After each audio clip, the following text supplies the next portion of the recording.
संगराजी, दुल्हनी हुई जाओ बलम संगराजी। बोली सतगुरुदेव भगवान की जय हो। इतने तेज का है सब कोई वाला, थोड़ा धीरे से बोलो। हाँ नहीं भाई 3 दिन और जयकारा लगावे थे। देखिए भगवान का नाम लेने से जो हृदय में अवगुण होते हैं ये चले जाते हैं, क्योंकि इसका अर्थ है जाए, यानी अब अवगुण हमारे हृदय से जाए, इनकी जरूरत अब नहीं है। अब हम भगवान की कथा सुन रहे हैं तो सारे अवगुणों को दूर करके आइए हम सभी भगवान की लीला का आनंद लेते हैं और अपने जीवन को भगवान के नाम से, भगवान के चरित्रों से सुखमय बनाते हैं।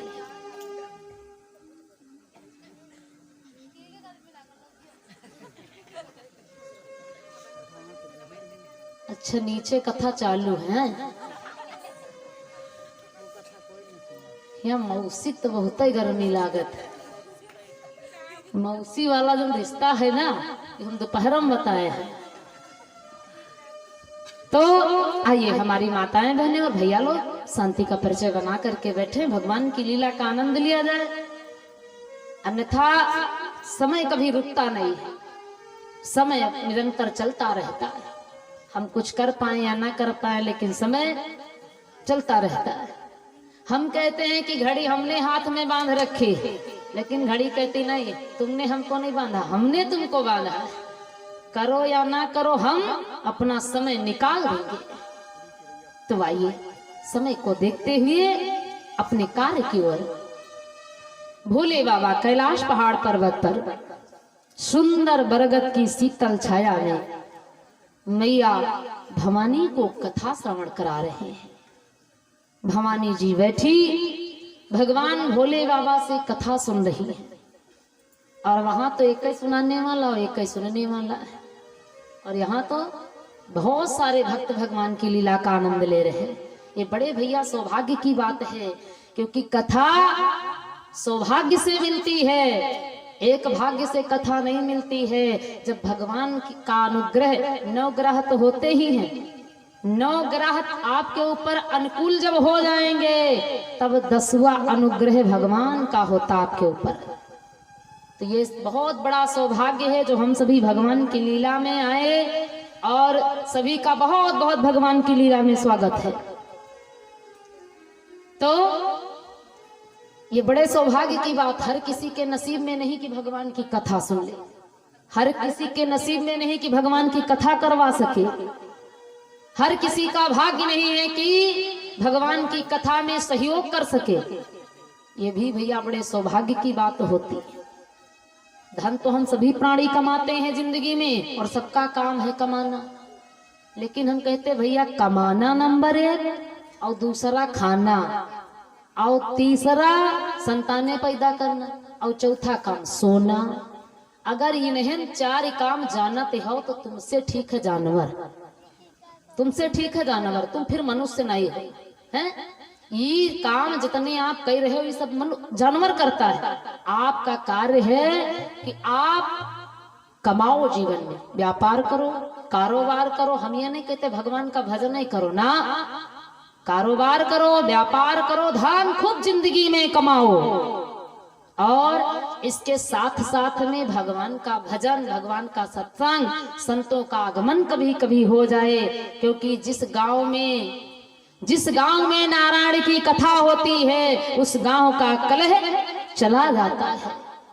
लेकिन जब गांव वाले बढ़िया आनंद पूर्वक सहयोग से भगवान की कथा तो सुने, किसी से दक्षिणा थोड़ी ना। भाई भैया जी ने जैसे अनुष्ठान किया, अब उनकी श्रद्धा है, करवा रहे हैं, तो कम से कम हम सभी मिल करके श्रद्धा का लाभ तो ले, भगवान का लाभ तो ले। क्या किसी से यहाँ पर पैसे मांगे जाते? नहीं, प्रेम से भगवान की कथा का आप लाभ लो। तो ये सब क्या, ये हमारा धर्म है। भवानी जी बैठी कथा सुन रही है, स्वामी मुझे कथा श्रवण कराइए कि ये जो प्रभु श्री रामचंद्र जी हैं ये मनुष्य रूप लेकर के धरती पर क्यों आए, और ये जब आए तो इन्होंने कौन कौन सी लीला की स्वामी, मुझे कथा श्रवण कराई। तो भोले बाबा भवानी को बिठा करके कहते हैं, भवानी सावधान हो करके भगवान की कथा सुनो, क्योंकि ये बड़ा भैया कठिन से कठिन कार्य है।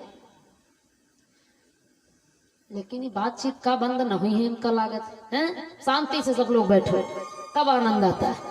और नहीं जानते हो कहा था फलाने कथा सुने उनका उद्धार होएगा और हम सुने हम बेकार हो गए हैं।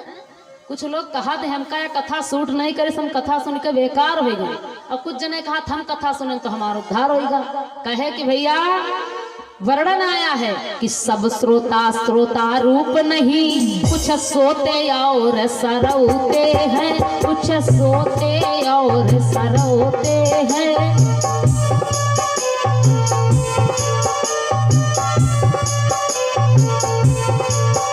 इस कथा सुनने पर भी फल एक नहीं हो सकते हैं।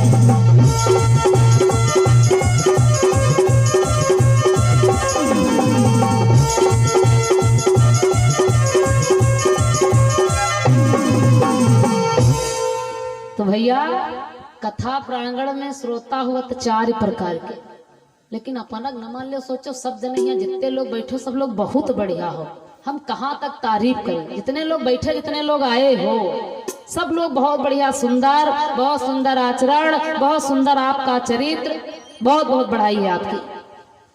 श्रोता पंडाल में आते कितने 4 प्रकार के। नंबर 1 के अब पहचानो हम कौनी श्रेणी वाले आन, पहचानो मान लो तुम सब कोई, हम तो मान लो सबका अच्छे बता रहे हो, सब लोग ठीक हो, लेकिन पहचान लगाओ कि हम कौने नंबर वाले आन। नंबर 1 का श्रोता बढ़िया। अब यूं नहीं देखत कि मैटी की तन की है, पंडाल की तन का है, कि बजावे वाले का करत है और गावे वाले का करत है, उनका मतलब क्या होता है भगवान के चरित्रों से। लेकिन नहीं, कुछ लोग तो ऐसे होते हैं कि कुछ लोग यही कहते रहते, देखें पंडित जी कैसे हैं, कुछ लोग यही कहते रहते।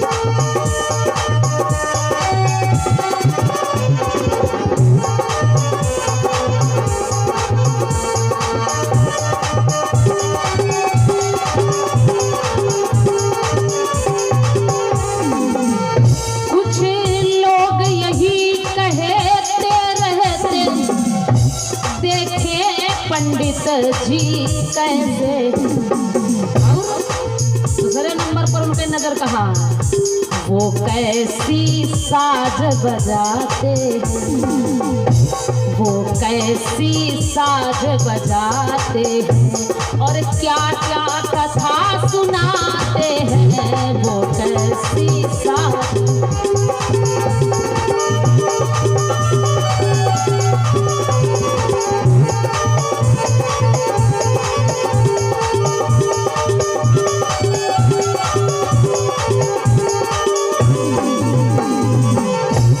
भैया नंबर 1 का श्रोता होता है वो बढ़िया अच्छे से बैठ जाता है और भगवान की कथा सुनता है, और जितना उसको अपनाने योग्य लगता है कि ये सब सुंदर है, हमारे योग्य है बातें, अपने अंदर उतारता है, और जितना हाथ से प्रशंसा अब यही कहीं डाल देता है।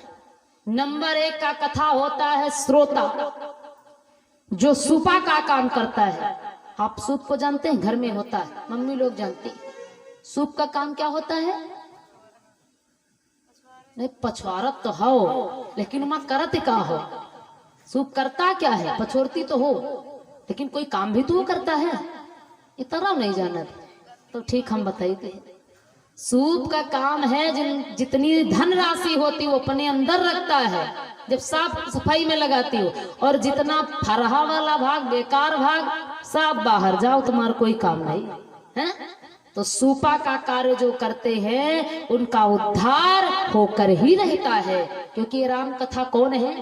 कलयुग के समस्त पापों को नाश करने वाली भगवान ब्रह्मांड नायक अखिल प्रभु श्री रामचंद्र जी की ये गाथा, ये कल्याण करने वाली, ये कलयुग में उद्धार करने वाली, भव सागर से पार करने वाली का जब सूप बनकर बैठा था। और नंबर 2 पर श्रोता कौन होते हैं? नंबर 2 पर श्रोता नहीं बैठा, नंबर 2 पर बैठा था सरौता। सरौता जानते हैं? अब पहचानो इमा कत्ते जने सरौता और सूपा सब अपने अपने में अनुभव करो इमा को हम तो मान लो जान न पाई हैं। तो अगर जानी जाई तो ज्यादा कहते हैं तो बहुत बात बिगड़ते समझे कोशिश है। नंबर 2 पर हुआ सरौता। सरौता काम पान वाले की दुकान पर सुपारी काटना। तो वही जब सरौता में बैठते हैं तो ना वही कथा सुने और ना उनका सुनाई दिए बगल वाले का। वही यहाँ सरौता। अब वही बेचारे कथा मंगा ना पहले का कहे भैया तुम्हारे यहाँ आज का हुआ था हैं? आज का तुम नहीं गए हो का उमा का है इस समय का चल रहा है इलेक्शन वाली है पर करी चल रहे का बात तुम गए नहीं रहे का? अरे हम तो गए रहे फिर वही गांव पहुंचे अत्ती फिर वाटे हुआ पक्की हुई हुआ अत्ती पक्की। अब हिया भगवान के कथा चलत वही हुआ वाटे पक्की करत। ये कौन आए? यहाँ सरौता। अब इना सुनी न तुम का सुनाई दहीन और बैठ रहे बाद में प्रसाद पाइन तक चल दे रास्ते में पूछत का बात भैया कथा कौन चलत है कौन प्रसंग? अरे कुछ नहीं सब कथा बढ़िया है तुमका परी है कथा। यहाँ इस समय इलेक्शन चल रहा देखो यहाँ कौन नहीं करत। अब मालूम दिया था सब सरकार नहीं बनिया जाए रहे हाँ चाहे बाद में इनका कोई नमस्ते न करे पहचाने न पाओ है? और ये जिनकी कथा ये तुमको कभी नहीं भूल सकते। ये जिनकी कथा ये तुमको कभी नहीं भूल सकते। ये तुमको हमेशा याद रखेंगे। नंबर 2 यहाँ सरौता। नंबर 3 पर श्रोता होते हैं कौन? सोता। बढ़िया आएगा बैठ गया बीचों बीच में। अब तो मान लो गर्मी हुए लागे हैं अब तो मान लो दिक्कत हो जाए लेकिन तब हूँ जब उनके सामने बढ़िया वाला लगा पंखा ना तो बढ़िया चैन से सोवत मालूम दिया था कि सोफा पर बैठ और तब कहूँ जगबो है लेकिन का बात पप्पू का उम्मीद बैठी नहीं हो हैं कब तुम नहीं सोए हो? अब उनका यहाँ पप्पू करी अम्मा दिखाती अयू नहीं जाना था भगवान कथा चलाते। तो नंबर 3 पर हुआ थे सोता। हुई आग बढ़िया स्वावत है लेकिन कोई बात नहीं सोईबो करी हो तब हूँ जब जयकारा लगी तब तो भगवान का नाम अबे करी। पंडाल में बैठो कुछ ना कुछ तो जरूर मिली यहाँ से ऐसे नहीं जा सकते हो लेकिन सोई हो तो सोए वाला फल मिली। और नंबर 4 पर हुआ था कौन? नंबर 4 के श्रोता होते हैं जिनका नाम है सरकौता। सरकौता कौन? जब कथा बढ़िया बीच में पहुंचत 8 बजे का समय है 8 बजे से कथा प्रारंभ हुई। जब कथा चलते चलते 9 और 9:30 के बीच में पहुंचत और कथा विराम हुई 11 बजे। तो वैसे तो ये मन महाराज जल्दी कथा में बैठते नहीं तम तो बैठ जाते हैं लेकिन मन महाराज घूमा टहरा करते हैं। तो जब कथा में मन लागत कितनी टाइम लगभग में वह 9 से लेकर 9:30 तक और 10 तक बढ़िया मन लागत। 3 घंटा बैठोगे प्रांगण में तो 1 घंटा आपका मन जरूर भगवान से मिलन करेगा। और भैया 7 दिन में 2 मीटिंग हुआ थे कथा और 13 मीटिंग पूरी कथा होती है तो 6 दूनी 12 12 1 13 है। तो 13 घंटा अगर भगवान से तुम्हारी आत्मा का मिलन हो गया तो बताओ तुम्हारा उद्धार होगा कि नहीं होगा? होगा। पंडाल में आओगे तो अवश्य होगा। तो नंबर 4 पर सरकौता। सरकौतन के नजर कहाँ हो? उनके कथा मन नहीं लागत। यहाँ मन उनके कहाँ लागत? जब बढ़िया देखिन कि सब जने कथा मंगान तो पहलन बेचारे आवत इधर उधर टहला करत। भगवान दादा सामने बैठे अरे ऊपर बड़े ऊंचे इतने छोटे हो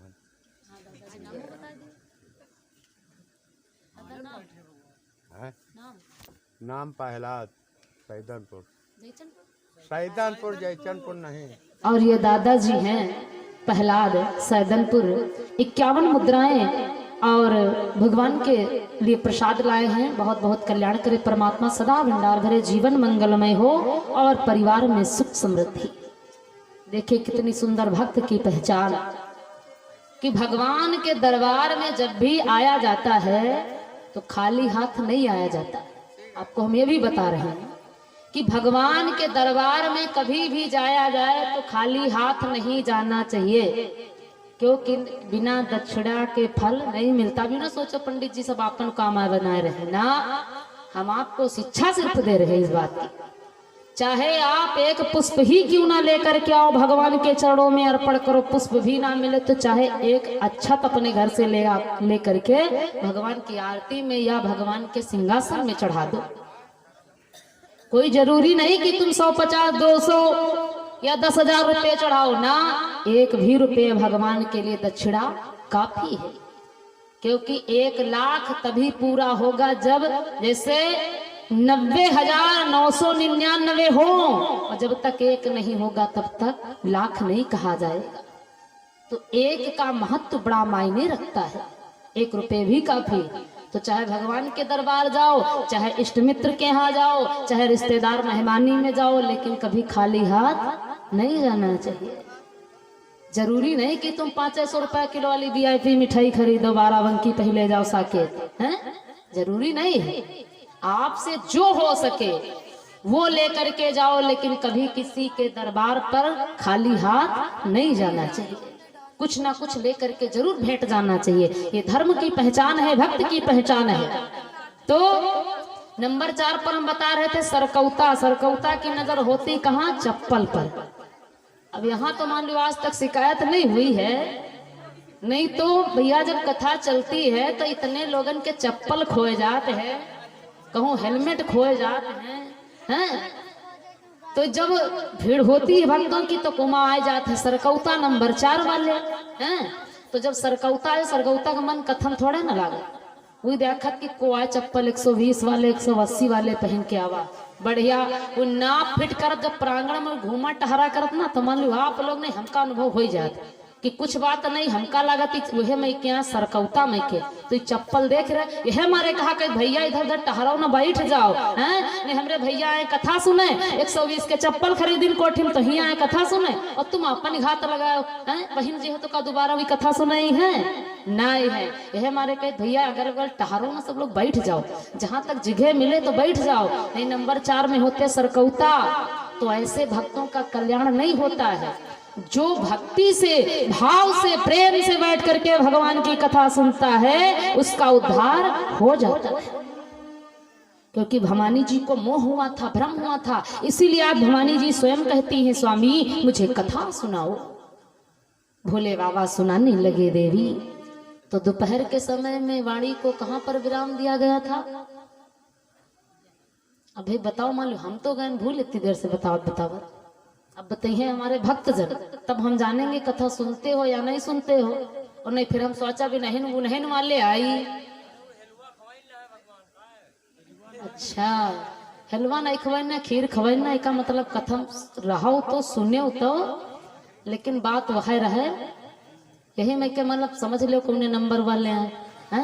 हाँ, तो अब ध्यान से सुनो तब समझ में आएगी बात।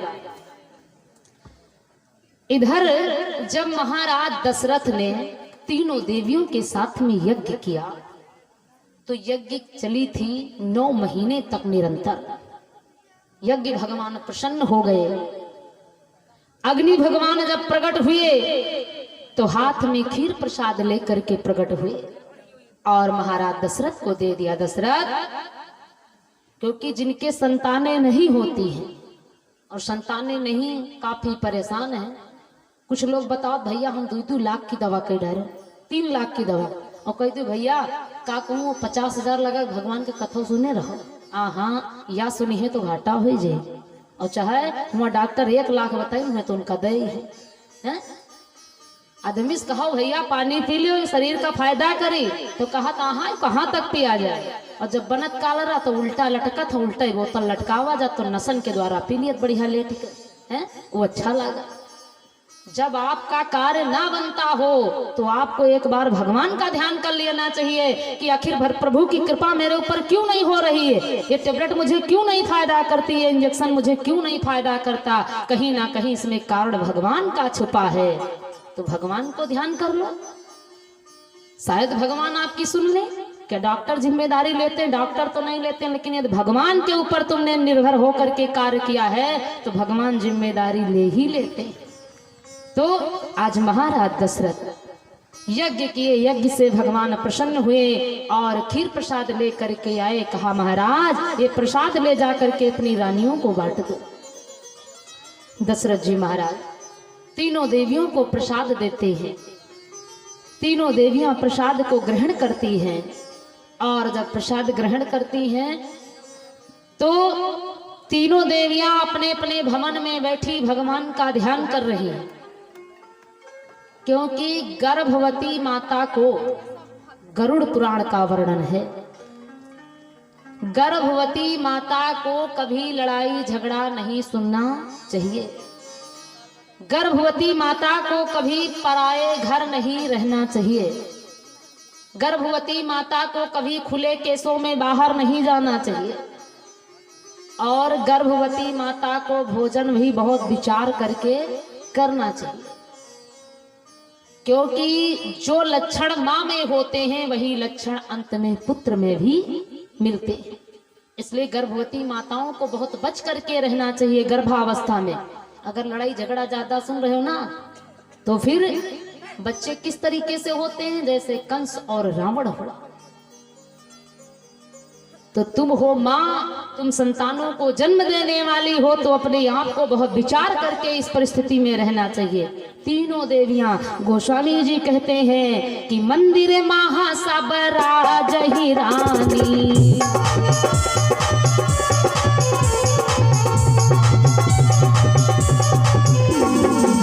मंदिर महा सब राज ही रानी, शोभाशील तेज की खानी।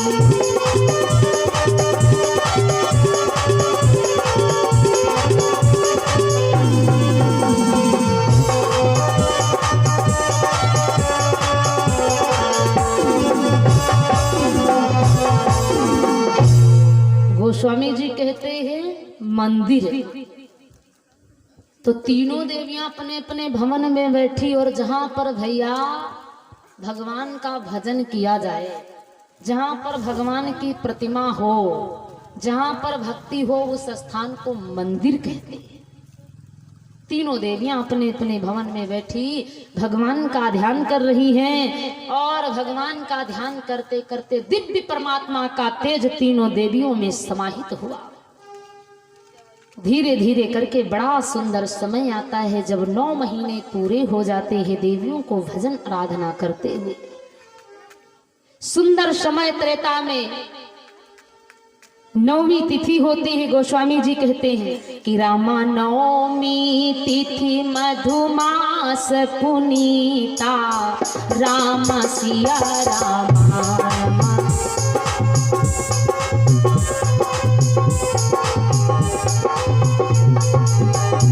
रामा शुक्ल पाछ अभिजित हरि प्रीता, राम सिया रामा रामा।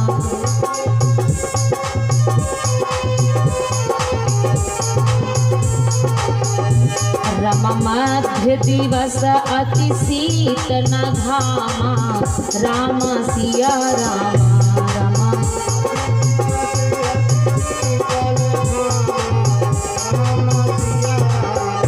रमा पावन काल लोक विश्रामा, राम सिया रामा रामा।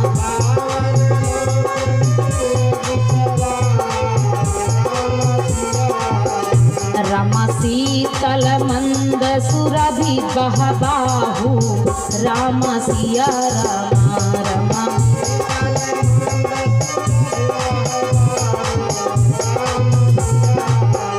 रमा हर्षित सुर संतन मन चाहू, राम सिया रामा रामा।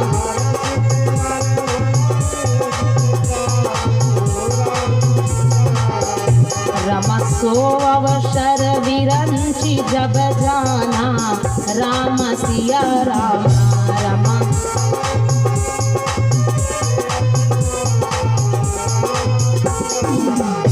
रमा चले सकल सुर साज विमाना, राम सिया रामा रमा। चले सकल सुर साज विमाना, राम सिया रामा। बड़ा सुंदर भक्त समय आता है। हाँ, इसका मतलब भगवान विधवत प्रसन्न हो चुके हैं। देखिए, भगवान का स्वागत करने के लिए अमृत बूंदे भी टपकने लगी।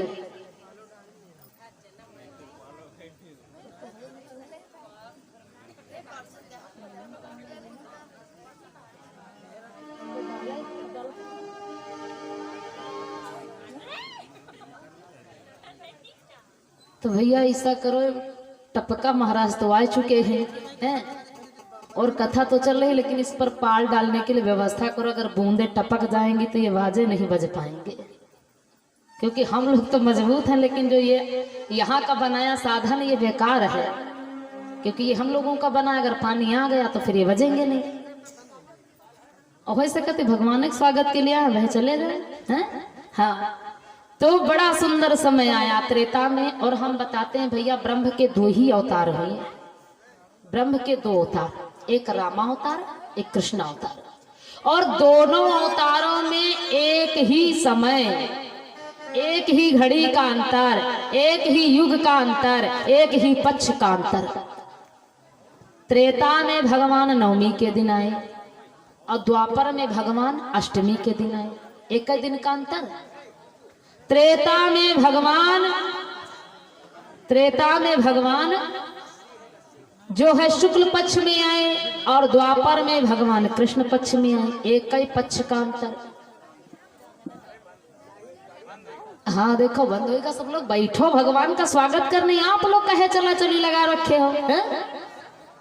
ये भगवान आने वाले हैं, अवतार लेने वाले हैं, तो भगवान ने सोचा भाई स्नान करवाने के लिए हम पहले पहुंच जाएं। देखिए कितना बढ़िया भगवान ने स्वागत किया।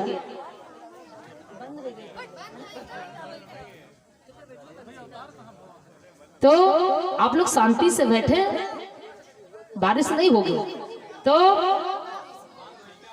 और त्रेता में भगवान दिन के 12 बजे आए और द्वापर में भगवान रात के 12 बजे। एक ही समय, एक ही पक्ष का अंतर, एक ही युग का अंतर, एक ही दिन का अंतर, एक ही तिथि। द्वापर में भादव मास की कृष्ण पक्ष की अष्टमी थी और त्रेता में शुक्ल पक्ष चैत मास की नवमी थी। धन्य है परमात्मा की लीला।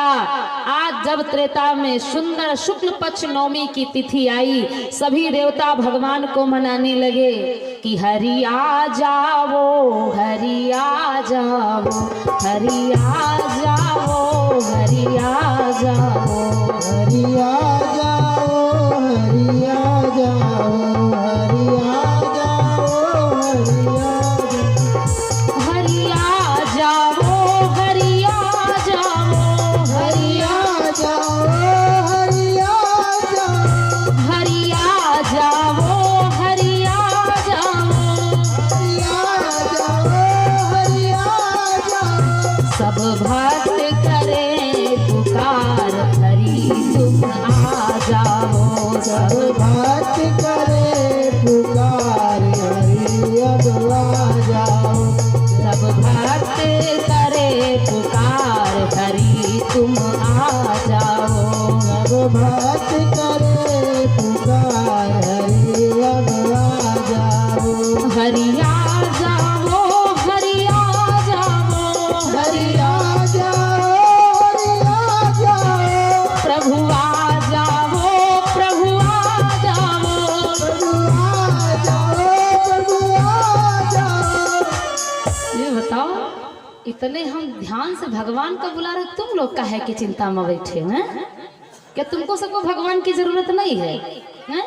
अगर जरूरत है तो सभी लोग प्रेम से हाथ उठाओ, बोले प्रभु रामचंद्र भगवान की।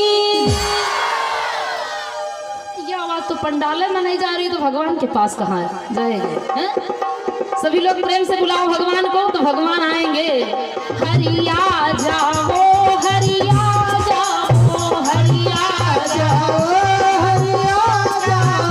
प्रभु आ जाओ, प्रभु आ जाओ, प्रभु आ जाओ, प्रभु आ जाओ। मेरी नैया पड़ी मझधार, हरि तुम आ जाओ। मेरी नैया पड़ी मझधार, हरि अब आ जाओ। मेरी नैया पड़ी मझधार, हरि तुम आ जाओ। प्रभु आ जाओ, प्रभु आ जाओ, प्रभु आ जाओ, प्रभु आ जाओ। हरि आ जाओ, हरि आ जाओ। हरि आ जाओ, हरि आ जाओ। सब भक्त रहे हैं पुकार, प्रभु तुम आ सब भक्त करे है पुकार, हरि अब आ जाओ। सब भक्त करे है पुकार, हरि अब आ जाओ। बोले प्रभु रामचंद्र भगवान की, अयोध्या धाम की, मैया सरयू की।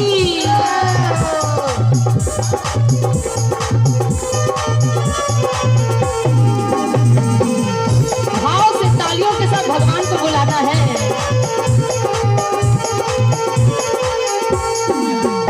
प्रभु आ जाओ, प्रभु आ जाओ, प्रभु आ जाओ, प्रभु आ जाओ, हरि आ जाओ, हरि आ जाओ। हरि आ जाओ, हरि आ जाओ। मेरी नैया पड़ी मझधार, प्रभु तुम आ जाओ। मेरी नैया पड़ी मझधार, प्रभु अब आ जाओ। मेरी नैया पड़ी मझधार, प्रभु तुम आ जाओ। सब भक्त रहे हैं पुकार, प्रभु तुम आ जाओ। सब भक्त रहे हैं पुकार, प्रभु तुम आ जाओ। सब भक्त रहे हैं पुकार, प्रभु तुम आ जाओ। बोले राजा रामचंद्र भगवान की। अगर देखिए प्रेम नहीं होगा, जयकारा नहीं होगा, तो भगवान कहेंगे ना ये तो झूठा वाला बुला हुआ है ना। जब भैया बार बार किसी को कहते अभी क्यों नहीं आए हैं, तुम्हारे बिना हमें अच्छा नहीं लग रहा था, जल्दी आ जाओ, तो भैया आने वाले के मन में विचार उठता हाँ प्रेम है। एक बार